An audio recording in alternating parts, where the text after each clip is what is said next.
Good morning student. आज हम पढ़ेंगे स्थायी ऊतक यानी परमानेंट टिश्यू। पिछले क्लास में हम पढ़े थे प्लांट टिश्यू, जिन्हें दो वर्गों में विभाजित किया गया था। पहला था मेरिस्टेमेटिक टिश्यू और दूसरा था परमानेंट टिश्यू। ठीक है, आइए देखते हैं परमानेंट टिश्यू किसे कहते हैं।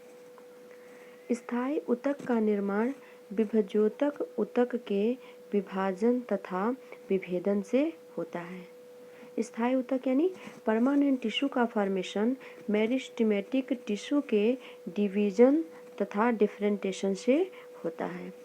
इस ऊतक की कोशिकाओं में विभाजन की क्षमता स्थायी अथवा अस्थायी रूप से समाप्त हो जाती है।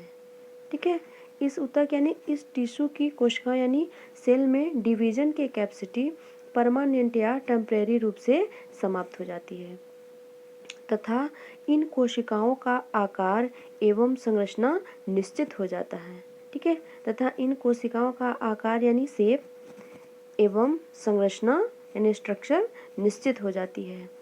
इन ऊतकों की कोशिकाएं मृत अथवा जीवित तथा पतली भित्ति युक्त अथवा मोटी भित्ति युक्त हो सकती हैं।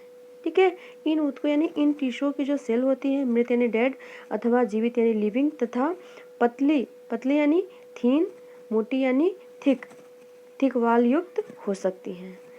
प्रायः पतली भित्ति युक्त कोशिकाएं जीवित, ठीक है, पतली भित्ति यानी थीन वाल युक्त जो सेल होती हैं वो कैसी होती हैं, जीवित होती हैं, लिविंग होती हैं तथा मोटी भित्ति युक्त कोशिकाएं मृत होती हैं। मोटी यानी थिक वाल वाली जो सेल होती है कैसी होती है, डेड यानी मृत होती हैं।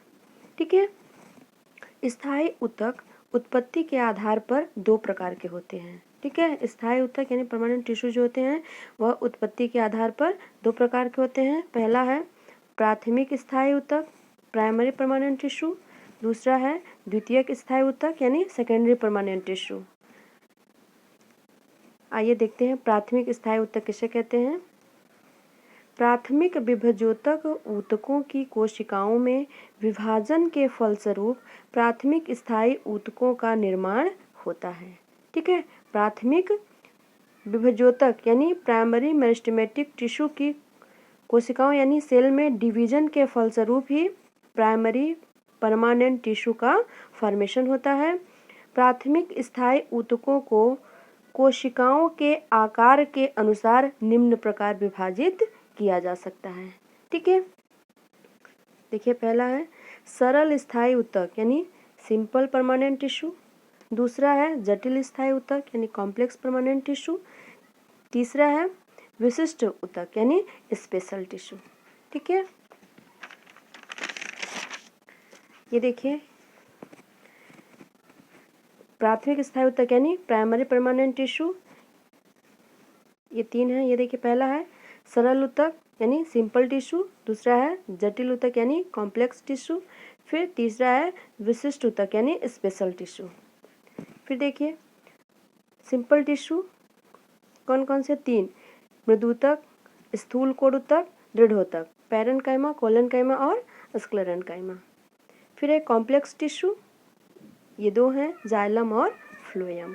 फिर है विशिष्ट ऊतक यानी स्पेशल टिश्यू, ये कितने हैं, दो हैं, एक है ग्रंथिल ऊतक ग्लैंडुलर टिश्यू, दूसरा है रबर छिरी ऊतक यानी लैक्टिफेरस टिश्यू। ग्रंथिल ऊतक दो हैं, एक्सटर्नल ग्लैंड और इंटरनल ग्लैंड। और रबर छिरी भी कितना है, दो है, कौन कौन से, लैटेक्स सेल है और लैटेक्स वेसल्स यानी रबर छिरी कोशिकाएं और रबर छिरी वाहिनिकाएं। ठीक है, अब इसके आगे का हम अगले दिन पढ़ेंगे।